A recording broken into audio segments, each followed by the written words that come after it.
আজ থেকে 4 বছর আগে একটা বাচ্চা ছেলে হারিয়ে যায়। চারিদিকে অনেক খোঁজাখুঁজি করার পরেও তাকে কোথাও খুঁজে পাওয়া যায়নি। কিন্তু গল্পের টুইস্ট আসে তখনই যখন 4 বছর পরে একটা হারিয়ে যাওয়া বন্দুকের মাধ্যমে ওই ছেলেটাকে খুঁজে পাওয়ার একটা নতুন সূত্র পাওয়া যায়। আর এই সূত্রটাকে কাজে লাগিয়ে পুলিশ ইনভেস্টিগেশন শুরু করলে বেরিয়ে আসতে থাকে একের পর এক অজানা রহস্য। এখন প্রশ্ন হলো, ছেলেটা আসলে কে, আর সে নিখোঁজ হলোই বা কিভাবে? জানতে হলে দেখতে থাকুন পুরো ভিডিওটা। হ্যালো ভিউয়ার, সঙ্গে আমি অনিমেষ, আর আজকের মুভি কিষ্কিন্ধা কান্দানাম।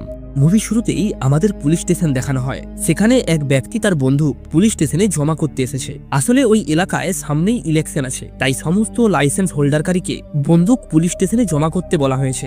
অফিসার তার সিনিয়রকে জানায় সবাই গান জমা দিয়ে গেছে, শুধুমাত্র আপু পিল্লা ছাড়া। সিন এখান থেকে ম্যারেজ রেজিস্টার অফিসে শিফট হয়। অজয় এবং অপর্ণা আজ রেজিস্ট্রি করতে চলেছে। এই সময় থানা থেকে অজয়ের কাছে ফোন আসে। অফিসার অজয়কে বলে, তোমার বাবা আপু পিল্লা তো একজন গান লাইসেন্স হোল্ডারকারী। অজয় বলে, হ্যাঁ স্যার। তখন পুলিশ অফিসার বলে, আজ দুপুরের মধ্যেই গান থানায় জমা করে যেতে হবে। অজয় বলে, স্যার এখন তো আমরা বাড়িতে নেই, ফিরতে বিকেল হয়ে যাবে, তবে বাবা বাড়িতে আছে, কিন্তু উনি ফোন ইউজ করেন না। অফিসার বলে, ঠিক আছে, তুমি তাহলে তোমার বাড়ির অ্যাড্রেসটা দাও, আমরা গিয়ে গানটা নিয়ে নেব। পুলিশকে বাড়ির অ্যাড্রেস দেওয়ার পর অজয় তার বাবাকে ফোন করে জিজ্ঞাসা করে ওই গানটা কি পাওয়া গেছে। তবে আপু পিল্লা ছিল একটু খিটখিটে মেজাজের মানুষ। সে বলে, একটা সামান্য গানের জন্য এত ঝামেলা? আমি সকাল থেকে খুঁজেছি, পেলে তোমাকে জানিয়ে দেব। এবং এটা বলেই সে ফোনটা কেটে দেয়। শিবা অজয়কে বলে, বন্দুক হারিয়ে গেছে, তাহলে তো আগে থেকেই পুলিশ স্টেশনে একটা ফাইল করিয়ে রাখতে হয়। যদি অন্য কেউ বন্দুকটা দিয়ে গুলি চালায় তাহলে তোমরা এটা পুলিশকে বলতে পারতে যে তোমরা গুলিটা চালাওনি। অজয় বলে, আমি বাবাকে বলেছিলাম পিটিশন ফাইল করতে, কিন্তু বাবা এতে রাজি হননি।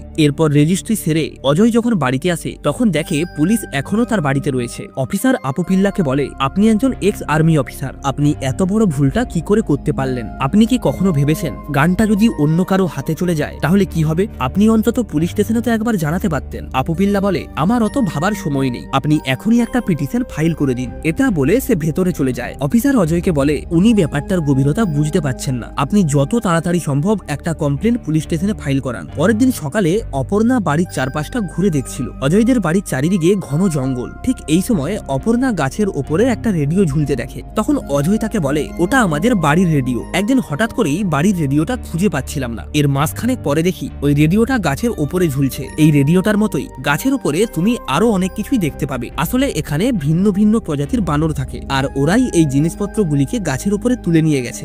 অপর্ণা তখন কিছুটা চিন্তিত হয়ে বলে, আচ্ছা এটাও তো হতে পারে বাবার বন্দুক ওই বানররাই নিয়ে গেছে। অপর্ণার এই কথা শোনা মাত্রই কয়েকজন লোককে গাছে তুলে পুরো জঙ্গলটা সার্চ করা হয়। তবে তন্ন তন্ন করে খোঁজার পরেও কোনো বন্দুক সেখানে পাওয়া যায় না। আপু পিল্লা এরপর তার গাড়িটা নিয়ে সুমা দত্ত নামের এক ব্যক্তির সঙ্গে দেখা করতে যায়। অন্যদিকে অজয় ভিডিও কলের মাধ্যমে এক ম্যাডামের সঙ্গে কথা বলছিল। ওই ম্যাডাম হলো একজন ইনভেস্টিগেশন এজেন্সির কর্মচারী।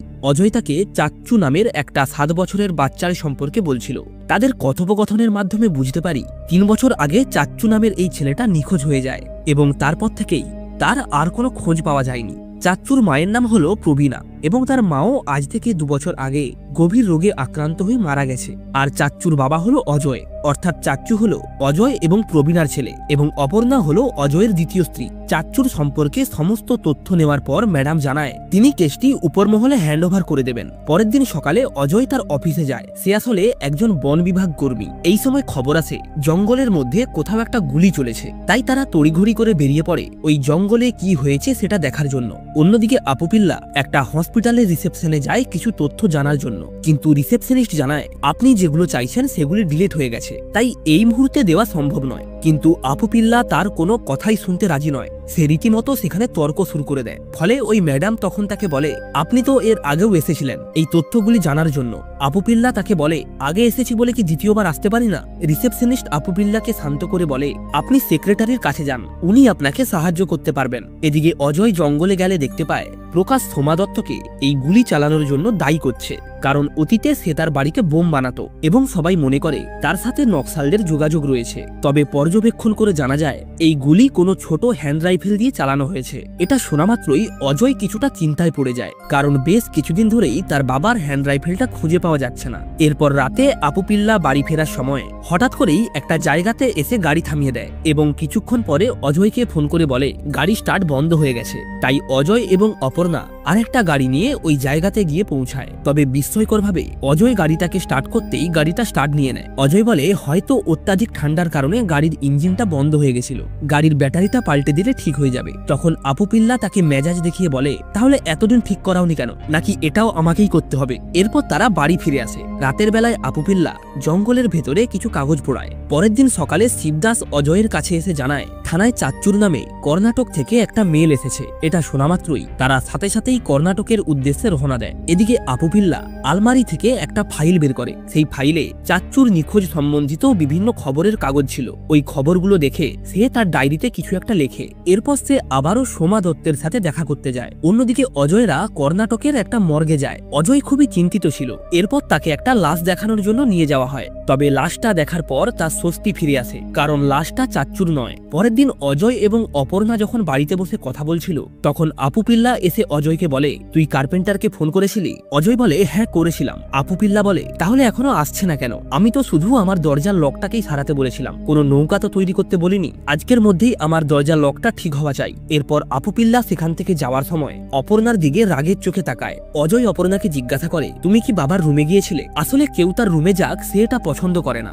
অপর্ণাও তখন কিছুটা কৌতূহলী হয়ে বলে বাবা এরকম কেন করে, তুমি কি কখনো ভেবে দেখেছো? এরপর সে অজয়কে একটা ঔষধ দেখিয়ে বলে এটা হলো ডিপ্রেশনের ঔষধ, আর আমি এটা বাবার রুম থেকে পেয়েছি। এছাড়াও আমি বাবার ফোন চেক করে দেখেছি, তাতে মাত্র 10টা কন্টাক্ট আছে, তবে প্রত্যেকটা ডিটেলস ব্যাকেটে সেভ করা। আর সেদিন যখন ওনার কর্নেল বন্ধু ওনার সাথে দেখা করতে এসেছিলেন, তখন ওনার ব্যবহারটাও কেমন একটা অদ্ভুত প্রকৃতির ছিল। তিনি নানা রকমের কথা বলছিলেন, তবে বাবা কোনো কথাই বুঝতে পারছিলেন না এবং একটা ছোট্ট ডায়েরিতে কি সব নোট করছিলেন। আমার মনে হয় বাবাকে একবার ডাক্তার দেখানো উচিত। অজয় বলে বাবার একটু ভুলে যাওয়ার সমস্যা আছে, চাচ্চুই প্রথমে এটা লক্ষ্য করেছিল। তবে আমি যখন বাবাকে ডাক্তার দেখানোর কথা বলি তখন বাবা অনেক রেগে যায়। এর কিছুদিন পরেই বাবার এক বন্ধু তার সাথে দেখা করতে আসে। আমি তার সাথে কথা বলে জানতে পারি বাবার এই ভুলে যাওয়ার সমস্যাটা মিলিটারি সার্ভিসের সময় থেকেই আছে। তবে তিনি তার এই সমস্যাটাকে সবার থেকে লুকিয়ে রেখেছিলেন, কাউকেই জানতে দেননি। এর ফলে বেশ অনেকগুলো ছোটখাটো ঘটনা ঘটে, তবে তিনি ভালোভাবেই সেগুলিকে কভার আপ করে নিয়েছিলেন। কিন্তু এর মধ্যেই একদিন তিনি তার সার্ভিস পিস্তলটি হারিয়ে ফেলেন, যদিও পরে সেটা ওয়াশিং মেশিন থেকে পাওয়া গিয়েছিল। আর ঠিক এই কারণেই উনাকে মিলিটারি থেকে বরখাস্ত করা হয়। তবে ওনার সার্ভিস রেকর্ড ভালো থাকায় ঘটনাটা প্রকাশ্যে আনা হয়নি। আজ 16 বছর ধরে বাবা তার এই ভুলে যাওয়ার রোগটাকে লুকিয়ে এসেছে। হয়তো তিনি চান না তার এই রোগটার ব্যাপারে কেউ জানুক, হতে পারে এটা তার ইগো, কিন্তু আমাদের তার সঙ্গ দেওয়া উচিত। পরের দিন সকালে পুলিশরা অজয়দের বাড়ির সামনে একটা জঙ্গলে আসে। তারা খবর পেয়েছিল কিছু শ্রমিক মাটি খোঁড়ার সময় একটা কঙ্কাল পেয়েছে। ইনভেস্টিগেশনে জানা যায় যে কঙ্কালটি পাওয়া গেছে সেটা আজ থেকে প্রায় 3 বছর পুরনো এবং এটা একটা বানরের কঙ্কাল। আর ওই বানরটার মৃত্যু হয়েছিল গুলি লাগার কারণে। এই ঘটনাটা যখন অজয় তার বাবাকে জানায় তখন সে বলে গুলি লেগে মারা গেছে, এর মানে এটা নয় যে ওই বন্দুকটা আমার। অজয় বলে আমি সে কথা বলতে চাইনি, আমরা জমিটা জয় স্যারকে 2 বছর আগে বিক্রি করেছিলাম, কিন্তু যে লাশটা পাওয়া গেছে সেটা 3 বছর আগের, আর তখন জমিটা আমাদেরই ছিল, তাই পুলিশ জিজ্ঞাসাবাদের জন্য আমাদের কাছে আসতে পারে।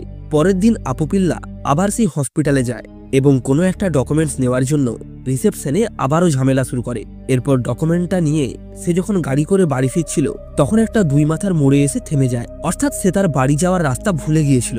এরপর পেছন থেকে আসা একটা বাস অনুসরণ করে বাড়ির রাস্তা চিনতে পারে এবং বাড়ি ফিরে সে তার বাড়ির সামনে একজন ব্যক্তিকে দেখতে পায়। তবে আপু পিল্লা ওই ব্যক্তিকে চিনতে পারে না। ব্যক্তিটি বাড়ির ভেতরে ঢুকে বলে আরে এই ফটোটা এখানে, এই ফটোটা দেখে আমার সেই দিন রাতের কথা মনে পড়ে গেল, খুব মজা হয়েছিল সেই দিন। এরপর আপু পিল্লা ওই ফটোটার দিকে তাকায় এবং বুঝতে পারে ওই ব্যক্তি তার সাথে মিলিটারিতে কাজ করত। সাথে সাথেই আপু পিল্লা রুমে যায় এবং তার ড্রয়ার থেকে অনেকগুলি নোটবুকের মধ্যে একটা নোটবুক বের করে, সেখানে নাম লেখা ছিল অমৃত লাল। আপু পিল্লা এরপর নোটবুকের লেখাগুলি দেখেই লোকটার সঙ্গে কথা বলতে শুরু করে। এই সময় অমৃত লাল জেকব নামের এক ব্যক্তির ব্যাপারে কথা বলছিল। আপু পিল্লা নোটবুকের 2-1টা পেজ উল্টানোর পর দেখে সেখানে লেখা ছিল এই লোকটি কোনো আর্মির লোক নয় এবং পরের বারে দেখা হলে সাবধানে কথা বলতে হবে। এটা দেখে আপু পিল্লা কিছুটা চিন্তিত হয়ে পড়ে। সে জিজ্ঞাসা করে তুমি জেকবকে কিভাবে চেনো? অমৃতলাল বলে কি বলছো, আমরা তো একসাথে কাশ্মীরে ছিলাম। তখন আপু পিল্লা বলে তুমি মিথ্যে বলছো, জেকব কখনোই কাশ্মীরে ছিল না, সে অরুণাচল প্রদেশে ছিল। তখন অমৃতলাল বলে হ্যাঁ ঠিক ঠিক, তুমি ঠিক বলেছো।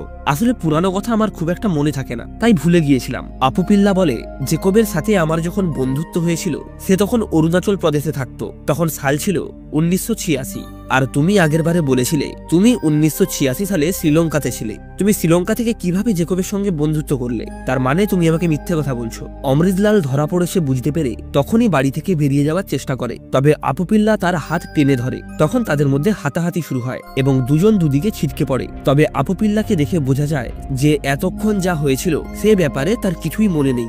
অমৃতলাল এই সুযোগেই আপু পিল্লার নোটবুক থেকে কয়েকটা কাগজ ছিঁড়ে নেয়। এই সময় অজয় এবং অপর্ণা দুজনেই বাড়িতে ফিরে আসে। অমৃতলাল জানতো যে আপু পিল্লার ভুলে যাওয়ার রোগ রয়েছে, তাই সে নর্মাল ভাবেই আপু পিল্লাকে বাই বলে সেখান থেকে চলে যায়। অন্যদিকে ফটোগ্রাফার পুলিশ স্টেশনে গিয়ে পুলিশকে কিছু দেখায়, যেখানে দেখা যায় গাছের ওপরে কিছু বানর একটা বন্দুক নিয়ে বসে রয়েছে। পুলিশ এরপর আপু পিল্লাকে থানায় এনে ওই ছবিটা দেখায় এবং আপু পিল্লা পুলিশকে জানায় এই বন্দুকটা তারই। এরপর আপু পিল্লা বাড়ি ফিরে কিছু কাগজ একটা পেটিতে ভরে সেগুলিকে জঙ্গলের মধ্যে জ্বালাতে শুরু করে, যেটা দূর থেকে অপর্ণা দেখতে পায়। কিছুক্ষণ পর আপু পিল্লা সেখান থেকে চলে গেলে অপর্ণা ওই আগুনের কাছে গিয়ে কিছু কাগজ পোড়ানো থেকে সরানোর চেষ্টা করে, তবে আপু পিল্লা এই সময় তাকে দেখে বাধা দেওয়ার চেষ্টা করে। এর ফলে তাদের মধ্যে হাতাহাতি শুরু হয়। এই সময় সেখানে অজয় চলে আসে এবং সে দুজনকে থামানোর চেষ্টা করে, ফলে দুজন দুদিকে ছিটকে যায়। অজয় অপর্ণাকে বলে, কি হয়েছে তোমাদের মধ্যে, তুমি এসব কি করছিলে? তখন আপু পিল্লা বলে, অজয়, তোমাদের মধ্যে যদি কোনো ঝামেলা হয়ে থাকে সেটা ঘরের মধ্যে মেটাও,